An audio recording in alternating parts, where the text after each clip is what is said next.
하루는 예수님이 제자들과 함께 배에 올라타셨습니다. 그리고 말씀을 하셨습니다. 호수 저편으로 가자. 이렇게 예수님이 말씀을 하셨습니다. 예수님이 제자들과 함께 호수 저편으로 가자라고 하셨을 때 거기에는 거라사인의 땅이었습니다. 그 지역은 거라사인의 땅이라고 말하는 것은 유대인이 아니라 거라사인들이 살고 있다는 것을 의미합니다. 성경에 언급되어 있지는 않지만 예수님의 제자들은 유대인이기 때문에 어떤 표정을 지었을까 상상이 갑니다. 유대인들이 이방인의 땅에 방문하는 것을 극도로 싫어하기 때문에 그렇습니다. 제자들이 예수님이 말씀하신 호수 저편으로 배를 타고 가고 있을 때에 예수님은 잠을 자셨습니다. 예수님이 배에서 잠이 들었을 때에 마치 광풍이 호수를 내리쳤습니다. 내리쳤다는 것은 그만큼 세게 불었다는 것을 의미합니다. 그래서 예수님과 제자들이 타는 배에 물이 가득 차게 되었습니다. 제자들이 위태로움을 느꼈습니다. 그래서 예수님께 다가가서 예수님을 깨웠습니다. 그러면서 예수님, 우리가 죽겠나이다 이렇게 대답하였습니다. 잠에서 예수님이 깨어 바람과 물결을 꾸짖었습니다. 그랬더니 광풍이 그치고 물결이 잔잔하게 되었습니다. 이제 모든 문제가 해결되었을 때에 예수님의 제자들에게 너희 믿음이 어디 있느냐 이렇게 물으시고 꾸짖었습니다. 너희 믿음이 어디 있느냐라고 물었을 때는 믿음을 좀 보여달라 이런 게 아니라 믿음이 어디 있냐라는 그 꾸지람을 하신 것입니다. 그러고 나서 예수님의 이 지적은 우리 모두가 심각하게 받아들여야 됩니다. 예수님이 우리에게 나타나셔서 오늘 이 자리에 오셔서 너희의 믿음이 어디 있느냐라고 물으실 때 그 물음이 결코 우리 마음을 평안하게 한다든지 또 아니면 안심시키는 그런 말씀이 아니기 때문에 그렇습니다. 예수님의 이 지적을 우리가 심각하게 받아야 되는 이유입니다. 예수님이 씨 뿌리는 사람의 비유를 통해서 4가지를 경우를 말씀하셨습니다. 제자들이 그 뜻을 알려주시는 하나님의 말씀을 다 들었습니다. 하나님의 말씀 중에서 결시하지 못하는 경우가 있었습니다. 심지어 말씀을 들었을 때에 기쁨을 받았지만은 그런 일이 일어났을 때 그 결과가 결실을 맺지 못하는 결과였습니다. 그런 예가 있습니다. 바위 위에 씨를 뿌렸을 때의 경우입니다. 예수님이 이어져 하는 비유에서 등불을 사람이 켜서 그릇으로 그것을 덮거나 평상 아래에 두지 않는다고 말씀하셨습니다. 사람이 등불을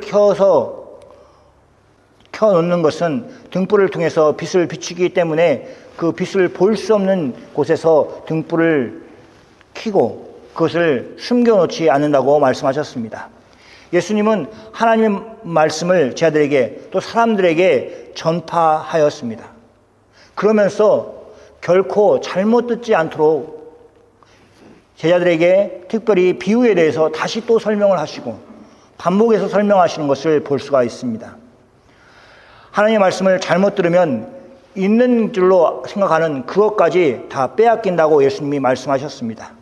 마치 씨 뿌리는 비유에서와 같이 길가에 씨를 뿌려서 사람이 하나님의 말씀을 들었지만은 마귀가 가서 그들이 믿고 구원을 받는 것을 허락지 않고 그 마음에 들어간 씨앗을 빼앗아가는 것을 볼 수 있듯이 사람이 어떻게 하나님의 말씀에 반응하느냐에 따라서 어떻게 하나님의 말씀을 듣느냐에 따라서 그것이 결정된다고 얘기하고 계십니다. 사람이 예수님의 말씀을 존귀한 말씀으로 받고 귀한 말씀으로 여기고 소중히 생각하는 사람들의 행동과 그렇지 않는 사람들의 행동이 다를 수밖에 없습니다. 마귀가 빼앗아 간다고 말씀하고 계십니다. 누가 사람에게서 빼앗았냐면 마귀가 그 사람에 들어있는 말씀을 빼앗아 간다고 얘기하고 계십니다. 말씀이 마음속에서 뿌리를 내리고 자랄 시간을 주지 않고 마음속에서 그 말씀을 빼앗아 간다고 얘기하시는 것입니다. 예수님의 제자들의 이야기에서 예수님이 제자들에게 너희 믿음이 어디 있느냐라고 물으셨다는 것은 그들이 믿음을 보이지 않았다는 것을 의미합니다. 제자들은 예수님과 함께 동거동락하면서 예수님께 계속해서 배우고 있었습니다. 왜 그런 행동을 해서 책망을 받는지 우리는 살펴보아야 합니다. 그 위에 대해서 생각을 해보아야 합니다. 첫째, 제자들은 예수님의 의도를 알지 못하였습니다. 예수님이 제자들과 함께 배에 오르면서 호수 저편으로 가자라고 하신 그 말씀의 의도를 알지 못하였습니다. 거기는 거라사인들의 땅이었습니다. 그래서 유대인인 제자들이 그것에 가는 것을 좋아하지 않았습니다. 이방인의 땅이었기 때문입니다. 예수님이 그리로 가자고 하셨는데 예수님의 말씀이기 때문에 순종할 수밖에 없기 때문에 그렇게 해서 예수님의 말씀에 따라서 배를 저어서 그곳을 향하였습니다. 예수님이 그리로 가자고 하시는 그 말씀을 따를 수밖에 없기 때문에 그 일을 행하였습니다. 그러나 진정으로 마음에 들어서 그곳에 간 것이 아니었습니다. 예수님이 제자들에게 그곳에 가자라고 말씀하신 것은 그 사건이 벌어지고 난 후에야 우리가 알 수 있습니다. 그곳에 가서 예수님과 제자들이 무엇을 하였습니까? 귀신 들린 한 사람이 있는데 그 사람을 귀신을 쫓아내고 구원하여 주었습니다. 귀신 들린 사람들을 온 동네 사람들이 다 두려워하는데 바로 그 사람을 구원하여 준 것입니다. 그보다 더 중요한 일이 없었습니다. 그 호수 저편에 가서 예수님과 제자들이 동네 사람들에게 쫓겨날 때까지 했던 일은 그거밖에 없습니다. 어떤 사람들은 돼지떼가 갑자기 호수로 들어가서 몰살당하는 것을 크게 생각할 것입니다. 예수님과 제자들이 함께 방문해서 한 사람, 귀신 들려서 고통당하는 사람을 고침을 받았다는 것에 주의하지 않고 돼지가 몰살당했는데 그 많은 돼지들이 다 죽었는데 그 돈이 얼마나 많이 드는데 이렇게 생각하는 사람들이 있었을 것입니다. 그러나 예수님께는 또 제자들에게도 돼지가 죽은 것은 전혀 문제가 되지 않았습니다. 그런 예수님의 의도를 알지 못하고 제자들이 예수님의 말씀대로 배를 저어 나갔습니다. 저어 나가니까 힘들었습니다. 자기가 하고 싶은 것이 아니고 억지로 해야만 하는 일이었기 때문에 힘들 수밖에 없었습니다. 하나님 아버지께서 사람을 구원하시려고 그런 의도를 가지고 예수님을 이 땅에 보내셨다는 것을 제자들이 알지 못하였습니다. 예수님이 세상에 오셔서 먼저 제자들에게 그 말씀을 하시고 보여주시고 또 모든 사람들에게 십자가 위에서 그것을 보여주시고 행하셨습니다. 따라서 예수를 믿는 우리가 제자들의 행동처럼 그렇게 따라서는 안 됩니다. 왜냐하면 예수님은 자신의 의도를 우리에게 다 보여줬기 때문에 그렇습니다. 십자가 위에서 부활하셔서 말씀하신 그 모든 것들이 예수님의 의도를 보여주신 것입니다. 하나님의 일을 하지 않으려고 또 억지로 어쩔 수 없이 그 일을 하지 말고 감사와 기쁨으로 하는 여러분이 다 되시길 바랍니다. 두 번째는 제자들은 광풍을 만났습니다. 예수님의 제자들 가운데 어부가 많았습니다. 베드로도 그렇고 요한과 야고보도 베드로와 같이 어부 출신이었습니다. 호수를 잘 아는 사람들이었습니다.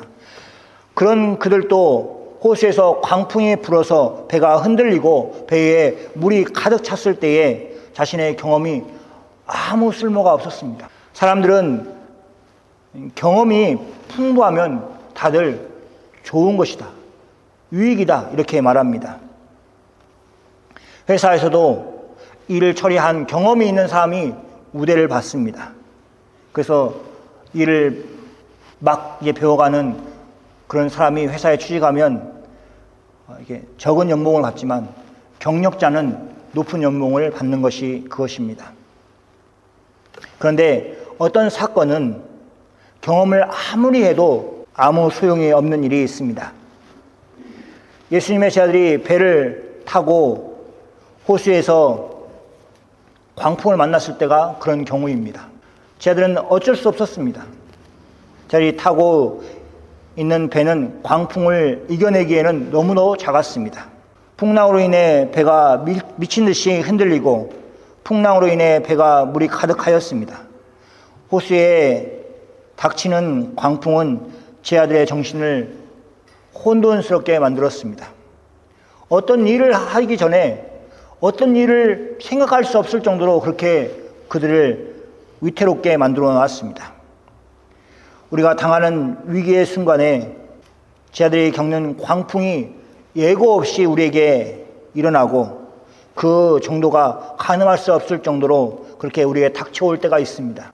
어떤 일은 내가 조금 노력하면 되지, 좀 더 시간을 들이면 되지, 잠을 좀 덜 자면 되지, 이런 일들이 있습니다. 그러나 그 단계가 넘어서서 내가 돈을 써도 시간을 써도 해결하지 않는 일들이 있습니다. 마치 호수에서 제자들이 만난 광풍이 그런 것입니다. 예수님의 씨 뿌리는 비유에서 바위 위에 씨앗이 떨어진 것과 같습니다. 바위 위에 씨앗이 떨어진 것을 해석을 예수님이 해주셨습니다. 예수님은 말씀을 듣고 기쁨을 받으나 뿌리가 없어 잠깐 믿다가 시련을 당할 때에 떨어져 나가는 사람이라고 그 경우를 설명하였습니다. 예로 든 것이 바로 오늘 우리가 살피는 제자들의 모습입니다. 예수님의 제자들은 분명 예수님으로부터 말씀을 들었을 때 기뻐하였을 것입니다. 자신이 제자로 예수님께 뽑히게 된 것이 가문의 영광과 자기의 영광이었을 것입니다. 기쁜 일이었습니다. 그런데 예수님과 함께 배를 타고 가다가 광풍을 만나니 예수님께 들었던 말씀들, 자신을 기쁘게 만들었던 말씀들이 오간데 없이 사라졌습니다.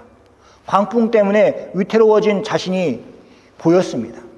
그래서 두려워서 떨고 있었습니다. 씨 뿌리는 자의 비유에서 시련을 당할 때에 떨어져 나간 사람들의 행동과 같이 제자들이 행동하였습니다. 우리도 인생에 크고 작은 광풍이 있습니다. 그 가운데 있을 때에 광풍이 아니라 하나님을 바라보는 우리가 되기를 소원합니다. 세 번째, 제자들은 예수님을 찾았습니다. 오늘 말씀은 예수님과 제자들이 광풍을 만나서 비극적인 최후를 맞았다는 것이 아닙니다. 호숫가에서 광풍을 만나 배가 흔들리고 그리고 물이 찼다면 나머지는 그 모든 사람들이 다 죽었다 하는 것이 보통의 이야기입니다. 그렇게 될 수밖에 없습니다. 그런데 예수님이 그 배에 타고 계셨습니다. 이 이야기의 반전은 배를 오래 타본 경험이 있는 제자들에 의한 것이 아니었습니다. 오늘 이야기의 주인공은 배에서 주무시고 계신 예수님이셨습니다. 제자들과 같이 어부 출신이 아니어서 호수에 대해서 덜 경험이 있는 것 같은 그런 분이 이 위기 상황 가운데 빠져있는, 위태로운 가운데 빠져있는 제자들을 구해내었습니다. 직업으로 얘기한다면 어부가 아니라 목수가, 청년이 그 위기 상황을 구해낸 것입니다. 광풍으로 인해 배가 심하게 흔들리고 배에 물이 가득 차여서 제자들은 죽을 위기 가운데에서 자기 앞에 두려움으로 가득하였습니다.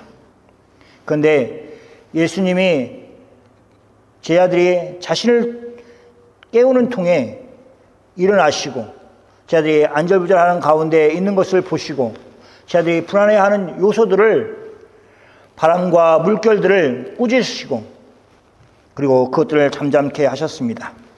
그러니 예수님이 제자들에게 말씀하십니다. 너희 믿음이 어디 있느냐?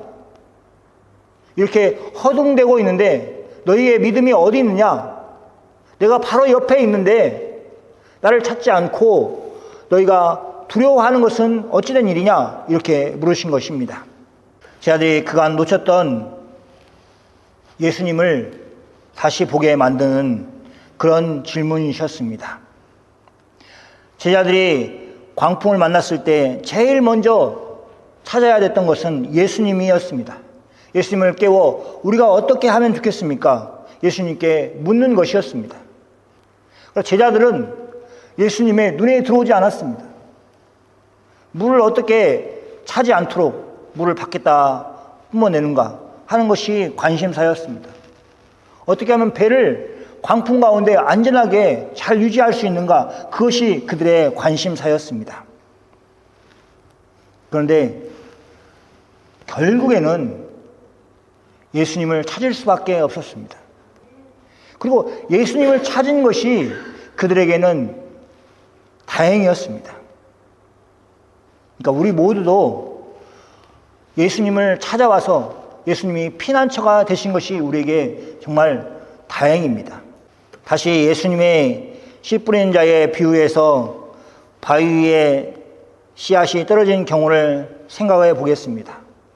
말씀을 들을 때에 기쁨으로 받았으나 뿌리가 없어 잠깐 믿다가 시련을 당할 때에 떨어져 나간 것이라고 그렇게 해석하셨습니다. 말씀을 들을 때에 기쁨으로 받았습니다. 그 기쁨에 스스로 취해서 예수님을 바라보지 못하는 것이 결국에는 시련을 당할 때에 견딜 힘을 잃어버린 것입니다. 예수님과 함께 있을 때에 기쁨을 누렸던 제자들이 광풍을 만나 어찌할 줄 모르는 그런 것처럼 떨어져 나간 것이 아닌가 그렇게 생각합니다. 다행인 것은 제자들이 막판에 예수님을 찾아 자신의 사정들을 예수님께 구하고 구원하여 주실 것을 요청하였다는 것입니다. 제자들이 시련을 당할 때에 떨어져 나간 것이 아니라 예수님을 붙들었습니다. 이것은 제자들이 그렇게 만든 것이 아니라 예수님이 제자들을 위해서 그렇게 만들어 주셨습니다. 우리 모두가 예수님을 붙들어야 합니다. 어려울 때 그때만 붙들게, 내가 어려우면 예수님을 붙들면 되지 라고 마음만 먹어서는 안 됩니다. 평소에 예수님을 찾고 그렇게 살아가시는 여러분이 다 되시기 바랍니다. 평소에 예수님을 멀리 두고 살아가면 여러분이 간절히 필요할 때에 여러분이 속으로, 마음속으로 예수님이 내가 부르면 대답하실 거야, 요청을 하면 들어주실 거야 하는 그런 마음으로 안일하게 있을 때에 예수님을 찾는 것마저도 잊어버리고 예수님을 찾지 못하는 경우가 있다는 것을 잊지 마시기 바랍니다. 예수님을 찾는 것이 길인데 그분을 찾을 힘이 부족한 것입니다. 항상 말씀을 가까이 하고 매일 기도하는 그런 모습을 여러분 신앙생활 가운데 보이십시오. 그래야 예수님께 구할 순간에 예수님께 부르실 수 있는 힘이 있습니다. 예수님의 어머니와 그의 동생들이 찾아왔을 때에 하신 말씀들을 기억하십시오. 예수님은 하나님의 말씀을 듣고 행하는 이 사람들이 내 어머니와 내 동생입니다 라고 사람들에게 말하였습니다. 예수님은 하나님의 말씀을 듣고 행하는 제자들을 그의 가족관계로 그렇게 여기셨습니다. 어머니로 또 내 동생으로 그렇게 여기신 것입니다. 그리고 더 많은 사람들을 하나님의 말씀을 듣고 행하도록 하시기 위해서 십자가에 죽으셨습니다. 그래서 그 결과 우리가 구원함을 얻었습니다. 이제 우리는 예수님이 원하는 것처럼 예수님을 믿는 믿음으로 살아야 합니다. 이제 고난주간이 또 부활주일이 다가오고 있습니다. 이 계절을 잘 선용하여서 예수를 믿지 않는 가족과 친구들을 예수님께로 인도하는 여러분이 다 되시기를 축원합니다. 기도하겠습니다.